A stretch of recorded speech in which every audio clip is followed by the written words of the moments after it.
Hi అండి, good evening. నేను మీ RG watts కల్లుపీడి అండి. ఈ రోజు ఒక సరికొత్త అప్డేట్ తో అయితే మీ ముందుకు రావడం జరిగింది. అదేదో కదండి, మన ఎగ్జామినేషన్ సెల్ ఇంతకు ముందు ఈ ఎగ్జామినేషన్ సెల్ మన ప్రిన్సిపల్ గారి ఛాంబర్ ఆపోజిట్ అకాడమిక్ సెల్ పక్కన లోపలికి ఉండేదండి.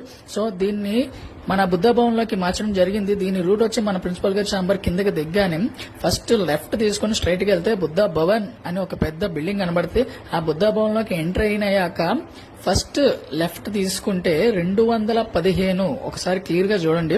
రూమ్స్ కూడా మీకు క్లియర్ గా చూపిస్తున్నాను. 215 పక్కన ఈ ఎగ్జామినేషన్ సెల్ అన్నది ఏర్పాటు చేయడం జరిగింది. సో స్టూడెంట్స్ గానీ, పూర్వ విద్యార్థులు గానీ మీ ఎగ్జామ్స్ కి సంబంధించి, హాల్ టికెట్స్ కి సంబంధించి ఏ ప్రాబ్లం ఉన్నా ఇక్కడ నుంచి మన బుద్ధ భవన్ లోనే కట్టించవలసిందిగా చెప్పడం జరిగింది. సో దీనికి సంబంధించిన కౌంటర్ మన సైన్స్ కి బుద్ధ భవన్ కి మధ్యలో ఒక కౌంటర్ అయితే ఓపెన్ చేయడం జరిగింది. సో ఈ న్యూ అప్డేట్ ని స్టూడెంట్స్ అందరూ గమనించుకోవాల్సిందిగా అందరూ తెలియజేస్తున్నాం. Thank you all.